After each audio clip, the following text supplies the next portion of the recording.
Parshas Lech. I dedicate this week's shir to the memory of my father, Harav Shmuel Tzvi ben Osher, Rabbi Samuel H. Prero, whose yahrzeit is today, Yud Cheshvan. This week's Parsha Lech Lecha, the Torah says this is in Perek Yud Gimel, Pasuk Yudalad, that's chapter 13, verse 14. Vashem Amar Avram, Acharei Hiparid Lot Meimo. Hashem speaks to Avram after Lot separates from him. The background here is that there was just far too many sheep. The flocks were too big of both men of Avram and Lot to graze together. Their employees, their ro'ei tzon, their shepherds got into disputes about whether it was proper to graze on the, according to Chazal, on the pasture that belonged to others. And so Lot goes his way, Avram stays where he is, and Hashem says, Sa na einecha, lift up your eyes, and see from the place where you are. Tzafonov and Egma of Yamam. That's northward, southward, eastward, and westward. And what does he tell him? So this is an introduction to the land of Israel, the grant of the land of Israel to Avram. Ki es, this is the next verse now, 15. Tesvav. Ki es kol ha'aretz asher ata ro'eh, l'cha neno elazaracha ad olam. Because the entire land that you see, I am giving to you, I will give to you, and to your offspring forever. And now the verse that we'd like to discuss, which is Tezayin, that's 16. V'samtia zar acha ka'afar ha'aretz. And I will make your offspring as the dust of the earth. In what way? So the verse continues and apparently explains. Asher im yuchal ish limnos esafar ha'aretz gam zar acha yimaneh. If a man can count the dust of the earth, so too may your offspring be counted. So the implication is, it's impossible. Can't count the offspring. Why is that? Well, at first glance, it would be because there are just so many of them. There are going to be so many offspring, it's going to be impossible to count, just like it's impossible to count the land. So there are a few problems with this. First of all, we know that Bnei Israel are counted regularly in the Torah, not in this week's Parsha, but in Parshas Bamidbar, there are a number of countings, and elsewhere, countings. In Tanakh, there are countings all the time. So what's the issue? That's number one. Number two, both of these issues are pointed out by Rabbi Shamshon and Refael Hirsch. It says, Lo merubchem, HaKadosh Baruch Hu is not attracted to us because of our great numbers, because of our numerosity, if you will, because you're the smallest of the nations. In other words, we're told, number one, that we are destined to be a small nation. And number two, we're counted regularly. So what is going on with this verse? What could the possible meaning be?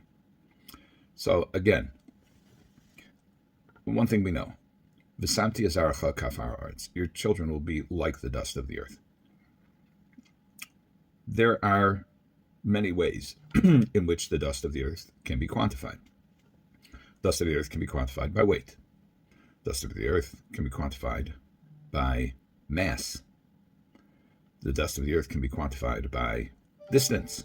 How far away is, how large is an area? We measure in square footage, for example, or in square meters, square yards, acres, dunams, square miles, whatever it is. There are ways to measure the earth.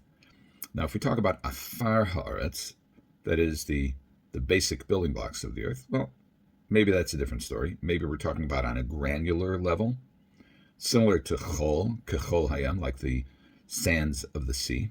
But it doesn't say sands of the sea. It says afar haaretz. To the extent that you can, let's not say quantify. That would be lispor. But limnos might be more in the category of take the measure of how important is the earth? How important is the dust of the earth? It's pretty important. It serves all kinds of purposes. It serves as fertile ground for growing crops.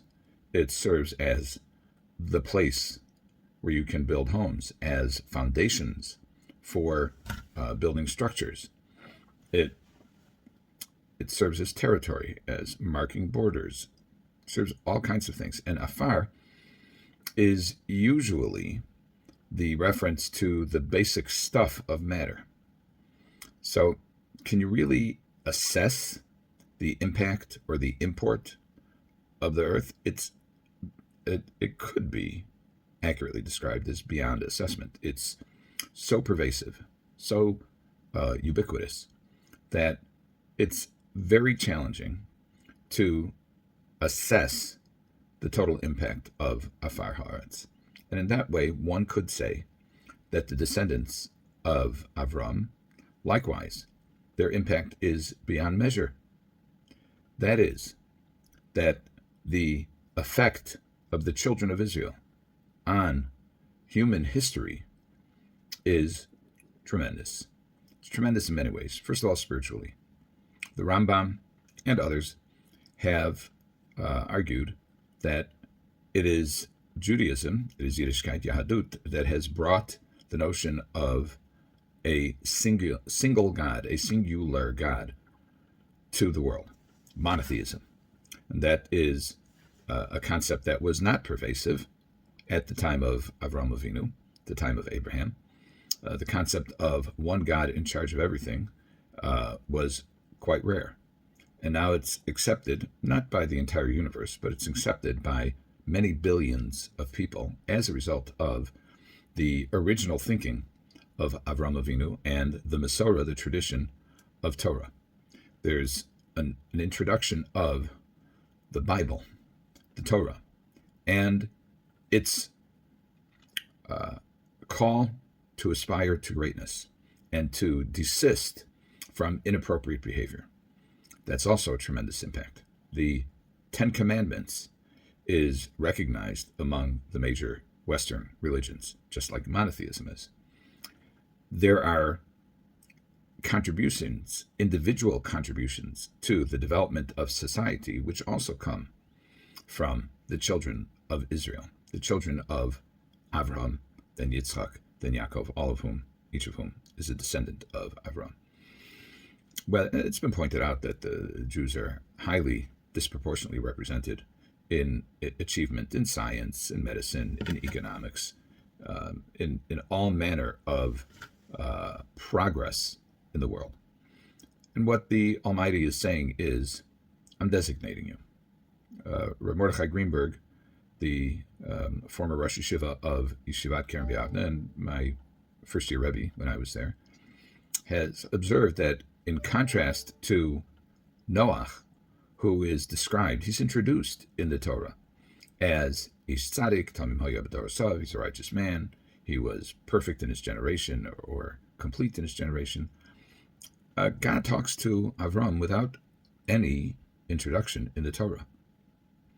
Avram is selected, and one might even say, Rabbi Greenberg argues, that Avram is created to be the representative of the Almighty, or the father of the group, of the family, of the tribe, of the nation, to be the representative of the Almighty on this earth. It's an Am Kadosh, it's a holy people with a holy mission, which is reflected and recorded in the Torah, and its homeland is the Holy Land, is the Eretz HaKadoshah.